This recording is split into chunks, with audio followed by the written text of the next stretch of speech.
Welcome back. I'm Ayaz Memon. This is In the Spotlight, and I'm in conversation with Chetan Bhagat, best-selling author, has dipped into Bollywood, is now also a motivational speaker, and of course, distilling his political thought in the public space. Chetan, you started writing, I thought, which was, which I found interesting, was very kind of everyday issues in a non-academic fashion, reaching out to an audience. Otherwise, political writing or socio-economic writing becomes so much mumbo jumbo. Yeah. Now, what have you made a conscious attempt to go and appeal to people who are not so hardcore into reading opinion pieces? Yes.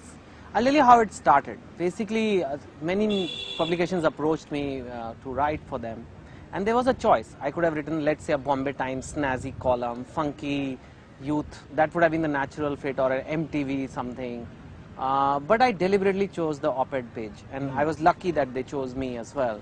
The idea was really twofold. I wanted young people to be interested in that editorial page.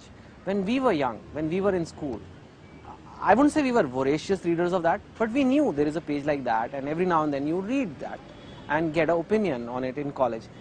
Today, I think the editorial page is used to serve dinner on, especially in Punjabi families where they often eat on the bed.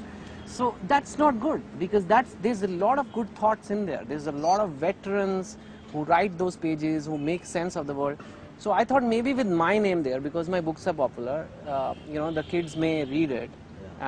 They may not find it as funny, and they may not find romance there, but they will at least read and understand. And I try to simplify. And in fact, that's one of the criticisms. What is this? It's too simplistic. It's too simplistic. Yes, it is. I admit.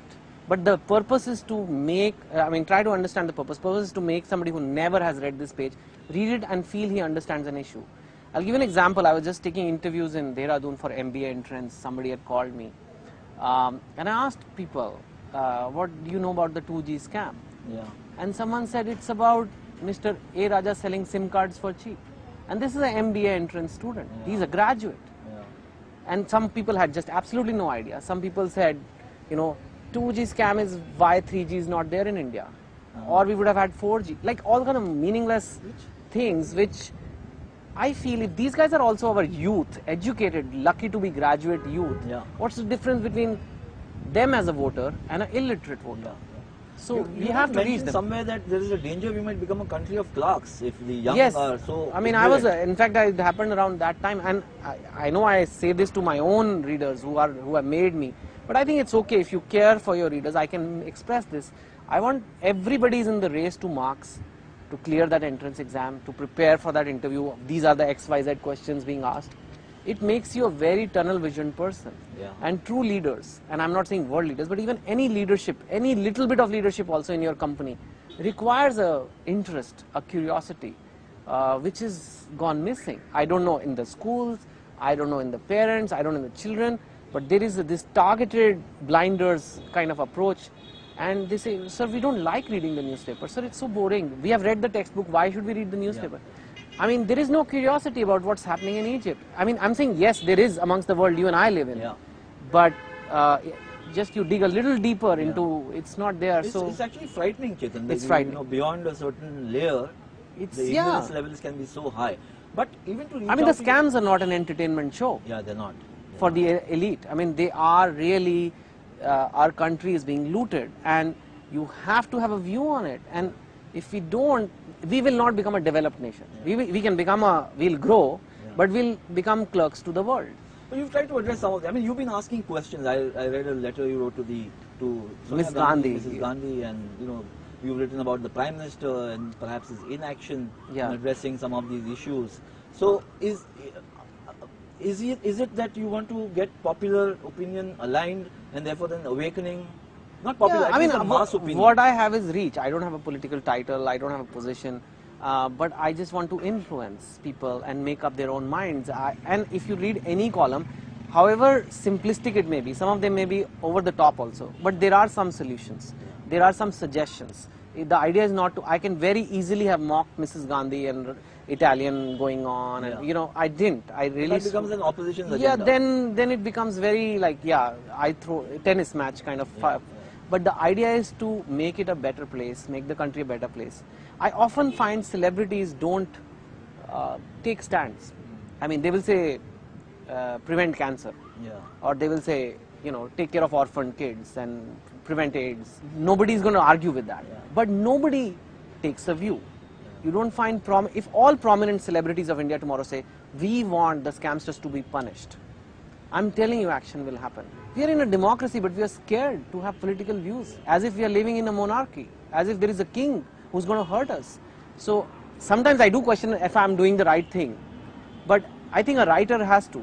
I mean, there is no choice. And people look up to writers. Now, my question to you is also, how do you suss out what might be popular metaphors to, you know, kind of express, or how do you capture the angst, the anguish? That is the talent. I mean, that is and the young India which is emerging, but yet you are worried and concerned that it's not got a feel of really what needs I to think be you done. get to know it by being in it, and I think that's why I chose to become a motivational speaker, even though it's one of those hack professions, you know, where what does a motivational speaker do? Tell people to work hard? I mean, I don't know. Initially, I felt, how can I do this? I mean, this is not for me.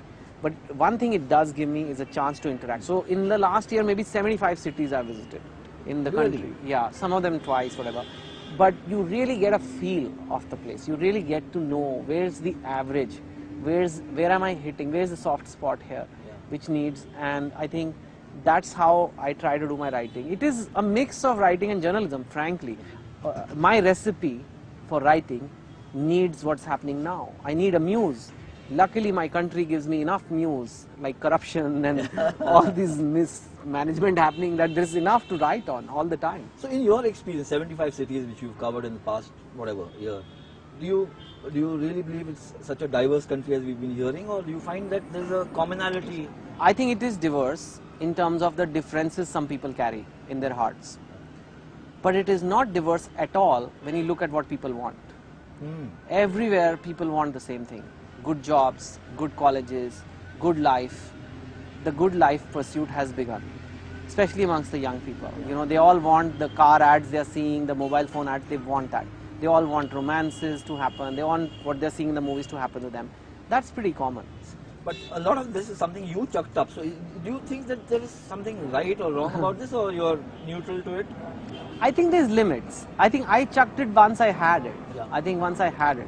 Yeah. So it's very easy for me to say, you know, I've done international investment banking for 11, 12 years. I've bought my house. I still have my royalties coming. So it's very easy for me to say, you know, that, oh, chuck it and it doesn't matter. But for most people, especially at the stage of their life, if you're 20-year-old, it's okay to aspire to some of these things. You know, I'm 35, I've seen it. So I now see the value of balance. Yeah. But when you're 20, 21, I think it's a good thing for the country, you know, you're hungry. It shows energy also. Yeah, the only thing is, you know, once I got a mail from a fan that kind of stuck with me. They said, we are the generation with the ambition, but without the opportunity. Oh. So, you know, that shouldn't happen, because the ambition has to meet opportunity, else it becomes frustration, and else it becomes Egypt. So, the leaders have to decide. You've been articulating your, you know, the political kind of malfunctioning that is happening and whatever else. So is there a political position that you have, or you're just articulating concerns that the average Indian would have? Yeah. You know, the mismanagement in the government recent year and the scams, it became very hard to praise the Congress. So I wrote a couple of columns on them, against them, on the scams. Not really like Congress is bad. I don't think Congress is bad. I think there are some good people and there are some bad people. But because I started doing that, people thought it's more. So then I started taking on the flaws in the BJP, which they also have a lot to improve. They have to improve their image strategy. Nobody really knows what the consensus, how the consensus comes about. Idea is good governance. I think the beauty of me being in my position is I can be neutral. So the idea is to make them both go in the better direction, hopefully, not because of what I'm saying, but because people are listening to me. And so they're like, oh, if he's going to affect a few million youth votes, then you better listen to what the guy has to say. But do you see a role for yourself in politics? Is that something which is at least anywhere on the horizon at all, or you're... There is. We are all in politics. You are in politics when you write. We are in a democracy.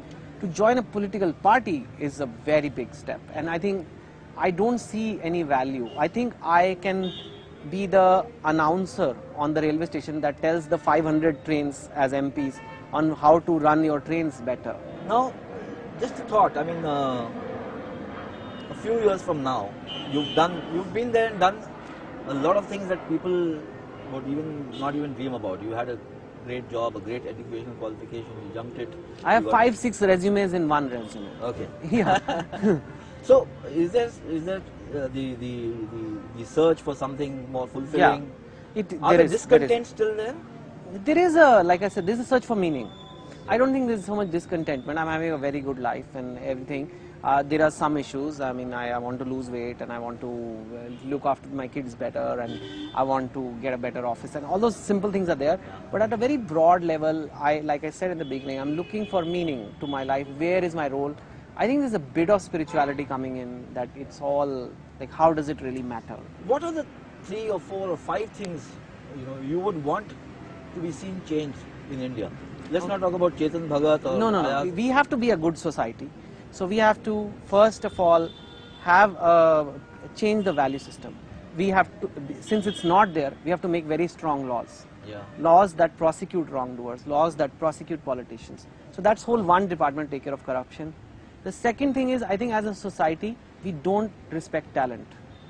Our best talent leaves the country. Our best talent doesn't rise up. We love dynasty. Yeah. We love, if I tell you that, a boy from Agra has come, he's brilliant, he's going to be the next superstar, go see his film, people are not going to go see it. But if I say XYZ superstar's son is ready to be in the movies and people are going to go see it, why is that happening? Whereas in the US, you have a Britney Spears, who at 18 took the whole country by storm. Yeah. Justin Bieber in Canada. I mean, we have nobody like that. Yeah. We never have these bursts of talents coming out because we look down on talent. We laugh at them. We always say, what is he trying to do? Don't step out of the line. Yeah. That has to go. That's not a very productive society. That's a society that protects the kings. Yeah. And we have to be a society that loves talent. So this talent, respect for talent, respect for values, I think these 2 things will really go a long way. It's been a pleasure talking to Thank you, and you. it's given me so much insight. So into which your the next personality. match you're going to see? I'm going to see all the matches that India is going to play in, and hopefully you'll be there at the final. So you want to take a bet? What are the odds you're offering me for India winning the World Cup? You should offer. I think the odds are pretty much on India winning the World Cup. 50% chance? 50% chance. But you have to play well on a given day, and hopefully you do it this time. Yeah. Thank you so much, Chetan. Thank you so much. That was Chetan Bhagat in conversation with me in the Spotlight. Next week we'll have another leading limelight from our society on this show. Thank you.